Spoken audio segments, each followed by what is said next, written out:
How do you design a vegetable garden from a blank slate? We needed a plan that would take into consideration the amount of light that we got as well as the slope. I had also decided that instead of doing rectangular gardens like I had in the past, I wanted to do something different. And if I did all in-ground beds using hugelkultur, I could do exactly that.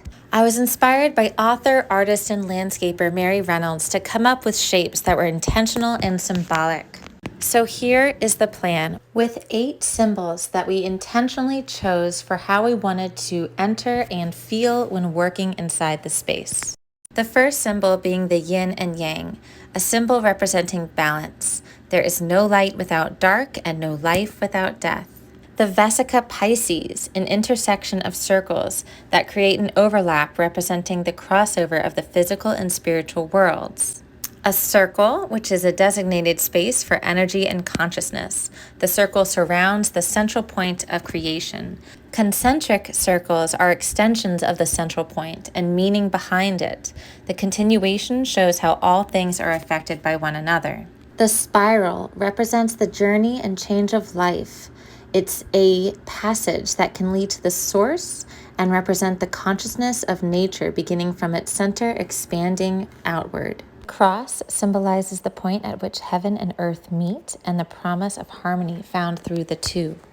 The 6-pointed star, or Star of David, representing the union of opposites, male or female, spirit or matter, heaven or earth. I really loved the quote, "As above, so below." And I felt that that would be especially meaningful in a garden where I am cultivating what feels like heaven on earth. Lastly, the triangle representing the threefold nature of existence, heaven, earth, and humanity, or father, mother, and child, or mind, body, and spirit. We are going to review how to utilize the Farmer's Almanac Garden Planner in order to create a digital plan of your garden. I love this planner for a number of reasons that you'll see as we work out this layout. It's free for the first 7 days and then a subscription, I think, for like $22 a year. The first thing that you're going to do is create a new plan. And so I've just got a small little garden plan that I'm going to start here just to show you the basics. You can zoom out to get within the working space that you need. There are 4 categories here. Plants that we'll look at in a second, garden objects, which sometimes I use, shapes, which we'll use to build our beds, and then text. The first thing we're going to do is build a bed. For raised beds, I like to use the line width of 7 and this rectangle. And you can make it any size and then double click it and then make it the exact size that you're looking for. For in-ground beds, I like to do a solid bed. And usually for solid beds, I like to make them at least 3 feet, usually 3 to 4 feet wide. There's many ways that we could go about building a layout. The first thing that I usually like to do is ensure that there is a distance of at least 3 to 4 feet between the walkways. You can copy and paste this. And you can actually copy and paste both of these. But before I do that, let's line them up so they're nice and tidy. I can double click this to see where the X and Y coordinates are. I want them to be even vertically, so I'm going to pay attention to the Y axis, which is 7, 4. Plug in here, 7, 4, and you can see they're lined up nice and neat. And so now I can take this and add some more. And I can double click and make sure these are at 7, 4. So this is the basic for how you want to build out some raised beds and some in-ground beds. Usually I like to fill up the entire space before I build any other structures, just so I can see exactly how much I can fit. And then from there, I'll take things out. Like if I wanted to do a seating area or a fire pit in the center or some little planters, I could take a filled shape and use like a gravel option and make, let's say, like a 12 feet by 12 feet little section to put, you know, like a table or chairs or something like that. So usually I fill up the whole screen and then I see what else I can fit. I can also select this whole thing and put it right here in the middle, but each square is 1 foot. So the next thing that you can do is start plugging in. I want to show you how exciting you can also make your layout. Here is our layout. Now, we wanted to do something with a bunch of symbolic shapes, and we didn't want to do just standard rectangular beds. So what we used here were these little pathways, because those you can bend. You can find the pathways under Garden Objects, and you can select any one. You can hold down the Shift button to make it straight.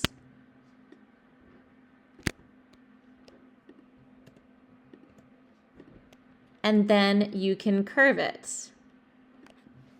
And so what we did in this layout was, instead of doing in-ground beds in brown, we actually did do one right here, but we just left all of the negative space as our beds and designed it with all of the pathways feature.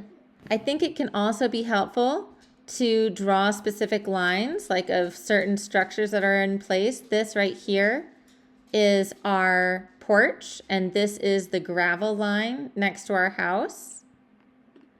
And you can do that by just getting this line, and again, you can hold the Shift button to make it go straight, and then you can bend it.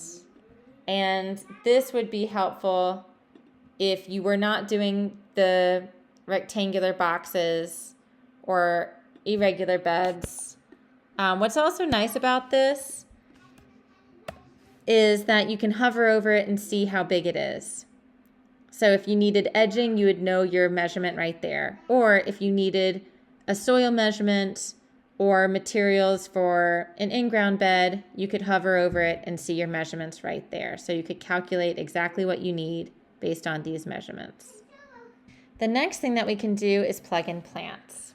And so I highly recommend you take advantage of either our custom planting schedule available on my website, or when you plug in the plants here, you'll see their dates as well. So you type in your plant, select it, and then you can drag it to see how many plants you can fit in this one bed. And then if you double click it, you'll see its planting times, and you'll also be able to see its companions. You can plug in varieties if you want. You can move the name tag in order to make it more organized. You can also click on it once and show companions, and this can encourage you to plant companions in that bed, like thyme.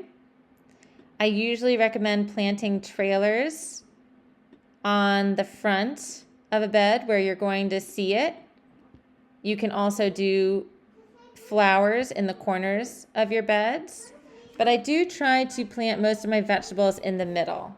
So for example, I would try to plant or plan my plants like this, and then plant some flowers that I know are companions in the corners. So when you hover over this, you can see how many plants you have. You can also see the companions, the planting times, and then the spacing. The other thing that's really great about this, other than spacing requirements and companion planting, is that you can plan throughout the year. So let's say that we're planning on spring and growing tomatoes, and in the middle of summer, our tomatoes crap out and it's time for fall planting. You can double click this, specify in-ground dates, end them in July, so that way when you go over here and click on August, they disappear. And that way you've got space to put something. Let's do something different. you've got space to plug in your fall vegetables. The garden planner automatically saves your plans, but I do recommend going through and always saving it. If you need to change the size of your plan, you can go to settings and change it here. I'd say the next most impressive feature about the garden planner is the crop rotation. So let's say all of this is filled out and you wanted to create a new plan for the following year. You go here, create a follow-on plan. You can just keep your perennials if they're the only ones left. And now what happens when I try to plant cabbage is it reminds me that I cannot plant here, or tomatoes, or anything in the tomato nightshade family. Crop rotation is really important because pests and disease have a 2-year cycle typically in the soil. So when you switch the groups of your families in each of your beds, then you're going to prevent a lot of pest and disease. And all of those families have their own color code here. Each circle has its color code. So let's now take a look at how I planned my vegetable garden for spring. I can look at the layer of just the layout here, so I could show you what this looked like, and then I could look at everything. So we're doing all flowers around the perimeter, and then in the spiral, it's hard to do curves with these plant icons, so I just did a big square. We're also doing the Three Sisters planting method of doing corn, beans, and squash. The corn can be used as a trellis for the beans, and the squash is used as ground cover. Same thing with beans here. For anything that needs a trellis, I used a black line, so that way I could measure it and see I need 25 feet of trellising there. Here's an example of how I put some flowers in corners as companion plants. I think flowers in corners can also kind of frame a garden bed nicely. I also knew that I could overlap chamomile with this bok choy and Swiss chard because I've got the space. I'm not going to put all of these chamomile plants in, and the bok choy is growing, whereas the chamomile is really small, and so I'll have time to interplant those. I did use this feature here of an arch or an arbor, which you can find in the garden objects, and you can double click it and change the size if you'd like. We can do another one right here just as a example.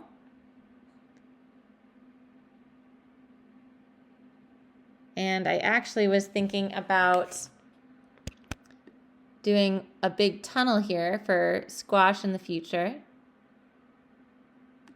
So I'm just going to drag it this way. And you could also just change the size by dragging it this way, but I know that it's going to need to be about 8 feet wide. So that would look like this, but I'm not doing that just yet. I'm also taking into consideration that there's more shade over here and more sunlight over here. If you wanted to, you could designate that by creating a yellow sun in one section of your garden. And you can write, since the sun changes positions throughout the year, you can write something like, this gets full sun for fall and winter. And then perhaps do the same thing with the sun over here and say spring and summer, just so I can remember where the sun is hitting the garden. So we use this for our berry bed, which is much simpler. But again, we've got about 3 feet, maybe a little bit less, on all sides and in between beds for proper airflow. You really want to take advantage of airflow, because less airflow will be more breeding ground for disease. The last feature on here that I can show you is really handy, and that's the plant list. So you can print this out and plug in your zip code and frost settings into your account settings down here. And when you do, you can print this out and it will tell you exactly how many plants you are planning to grow and the planting times.